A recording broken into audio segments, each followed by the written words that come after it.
తబ్లికీ జమాతీ లాంటి ఒక ఉగ్రవాద సంస్థలు నిర్వహించే ర్యాలీలలోనో కార్యక్రమాలలోనో ఒక మత విశ్వాసాన్ని చూడగలిగిన వాళ్ళు అయోధ్యలో రాముడు ఉన్నాడు అని ఒప్పుకోలేకపోతున్నారు. కారణం ఏంటి? వాళ్ళ ఎజెండా 22 ప్రాణప్రతిష్ఠ రోజున ఒప్పుకోలేకపోతున్నారు అనేది కాదు. మొదటి నుంచి కూడా హిందూ వ్యతిరేక ఎజెండా కాంగ్రెస్ ఎజెండా. హ్మ్. వందే మాతరాన్ని నిషేధించిన రోజు నుంచి వాళ్ళ ఎజెండా అమలవుతుంది. ఖిలాఫత్ ఉద్యమానికి మద్దతు ఇచ్చిన రోజు నుంచి వాళ్ళ ఎజెండా అమలవుతుంది. ఈ దేశాన్ని స్వాతంత్రం ముసుగులోపట 3 ముక్కలుగా మతం ఆధారంగా చేసిన రోజు నుంచి వాళ్ళ ఎజెండా అమలవుతుంది. 23 డిసెంబర్ 1949 లోపట జవహర్లాల్ నెహ్రూ ప్రధానిగా ఫైజాబాద్ జిల్లా కలెక్టర్కు అయోధ్య రామజన్మభూమిలో మందిరంలో ఉన్నటువంటి విగ్రహాలను తొలగించమని ఆర్డర్ ఇచ్చినప్పటి నుంచి వాళ్ళ ఎజెండా స్పష్టం.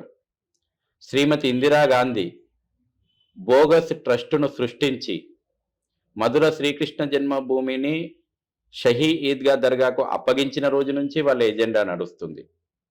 ఎర్రకోట సాక్షిగా 15 ఆగస్టు 1992 లోపట బాబర్ మజీద్ను పునర్నిర్మిస్తామని ప్రధానిగా ఉన్నటువంటి పివి నరసింహారావు నోటి నుంచి పలికించిన రోజు నుంచి వాళ్ళ ఎజెండా స్పష్టంగా ఉన్నది. తర్వాత రామసేతు ధ్వంసానికి పూనుకొని రాముడు లేడు, రామాయణం లేదు, రామాయణం అభూత కల్పన అని సాక్షాత్తు కేంద్ర ప్రభుత్వం సుప్రీంకోర్టుకు అఫిడవిట్ ఇచ్చిన రోజు నుంచి వాళ్ళ ఎజెండా చాలా స్పష్టం. వారు మొదటి నుంచి కూడా ఈ దేశానికి, ధర్మానికి, సంస్కృతికి వ్యతిరేకమైనటువంటి ఎజెండానే వాళ్ళ ఎజెండా. వాళ్ళ ఎజెండా మైనార్టీ అపీజ్మెంటే వాళ్ళ ఎజెండా. వాళ్ళకు దేశం కంటే కుటుంబం ముఖ్యము. వాళ్ళకు భారత్ అంటే నచ్చదు.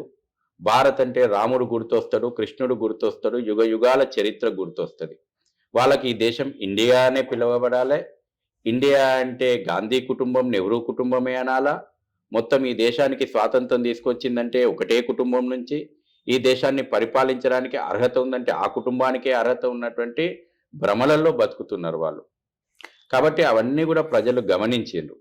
గమనించిన తర్వాతనే రామ భక్తులను ఎక్కడ పెట్టాలనో అక్కడ పెట్టిరు. ఈ రోజున కరసేవకులో పాల్గొన్నటువంటి వాళ్ళను, రాముడే నాకు ఆదర్శం అన్నటువంటి వాళ్ళను, రామరాజ్యమే మాకు ఆదర్శం అన్నటువంటి వాళ్ళను ఎక్కడ పెట్టాలనో అక్కడ పెట్టిండ్రు. రాముడు లేడు, రాముని అస్తిత్వము లేదన్నటువంటి వాళ్ళ అస్తిత్వాన్ని లేకుండా చేసిండ్రు.